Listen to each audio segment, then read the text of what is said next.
지금부터는 이경민 변호사와도 함께하겠습니다. 어서 오세요. 안녕하세요. 한인들이 많이 모여 사는 미국 뉴저지에서요. 지난달 28일 새벽에 20대 한인 여성이 경찰의 총에 맞아 숨지는 사건이 발생했습니다. 경찰 보디캠, 이 영상이 공개가 됐는데 함께 보고 오겠습니다. Who's dealing with the mental health crisis? Don't come in this way. I'm gonna break the door down. Go ahead, I'll stab you in the neck.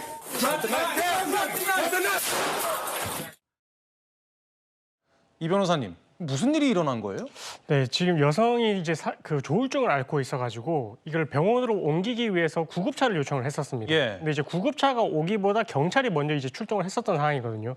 그래서 경찰이 출동을 하고 나자 이 가족들도 이게 조금 상황이 심각해질 수 있겠다 이렇게 생각을 해가지고 일단은 바로 문을 열지 않고 기다렸습니다. 기다렸는데 기다리는 동안에 경찰이 이제 10회 정도 이제 노크를 하고 나서 이거를 문을 열고 들어온 후에 바로 흉부 쪽으로 이제 총알을 쐈거든요. 근데 그때 당시에 문제가 뭐냐면 이 여성이 지금 뭐 여기서 이제 나오는 부분은 뭐 소형 접이식 칼을 뭐 바닥에 떨어뜨려 놓은 상태였고 예. 그리고 심지어 본인은 이제 그때 당시에 생수통만 들고 있었을 뿐인데 이게 아무런 위협적인 행동을 하지 않았음에도 불구하고 이 총알이 발사가 됐기 때문에 이 부분은 좀 과잉 진압이 아닌가 뭐 이렇게 좀 주장이 나오고 있는 상황입니다. 생수통을 들고 있었다. 이게 이제 유가족들의 이야기인데요. 목소리 준비했습니다. 한번 들어보실까요?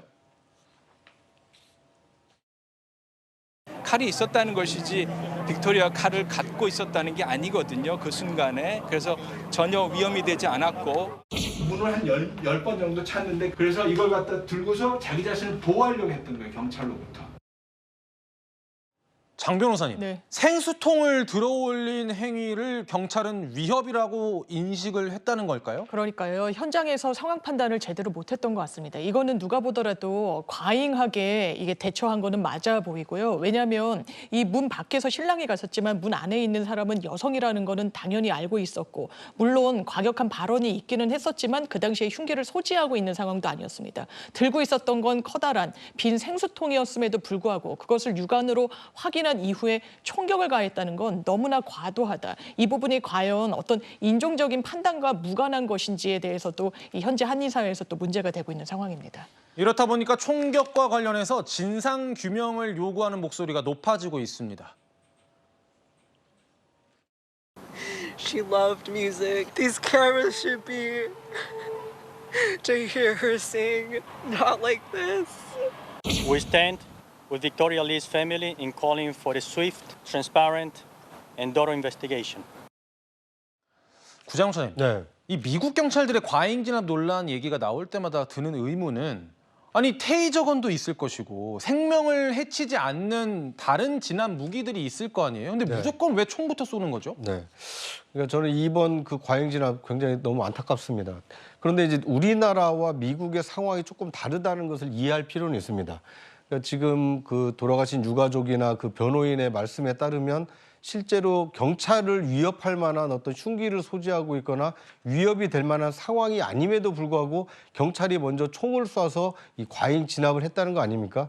그런데 미국 사회는 누구나 총기를 소지할 수 있는 사회이기 때문에 경찰들의 경우에는 혹시 지금 나랑 대치하고 있는 피의자 또는 이 사람이 흉기, 특히나 총을 가지고 있지 않을까 이런 공포심 속에서 이 과잉 진압을 하는 경우가 종종 있다고 합니다. 그런데 문제는 이 과잉 진압을 하는 대상이 이 미국의 주류 사회에 있는 이 백인보다는 오히려 유색인종이라든지 이런 그 아시안계 이런 사람들에게 집중되고 있다 보니까 형평성 논란이 지금 벌어지고 있는 겁니다.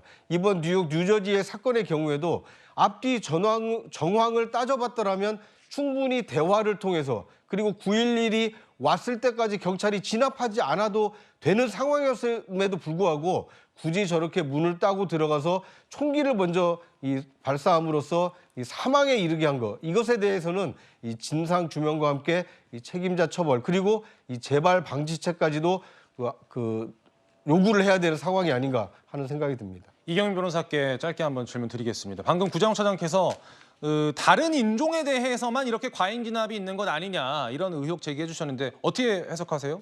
뭐 일단은 근데 뭐 우연의 일치인지를 모르겠지만 뭐 이런 사건이 조금 반복이 돼 왔던 건 있는 것 같거든요. 그리고 이제 뭐 우리나라뿐만 아니라 뭐 다른 아시아인들 아니면 뭐 유색 인종에 대해서 이제 그렇게 했었던 부분들이 있어가지고 조금은 이 진압을 하는 부분들이 있어가지고 막 직접적인 위협이나 이런 생명의 위협을 가할 수 있는 그런 상황이라면 뭐 이런 정도의 이제 진압은 허용될 수 있겠지만 근데 그거를 벗어나는 정도라면 좀 매뉴얼에 따라서 적어도 이런 뭐 유색인종 때문에 이런 불만 어린 그런 말이 튀어나오지는 않도록 조금 이제 이런 차원에서도 이번에 진상규명을 통해 가지고 좀 명확하게 밝혀져야 될 것 같습니다. 알겠습니다. 이번 사건이 어떻게 마무리되는지 지켜보도록 하겠습니다.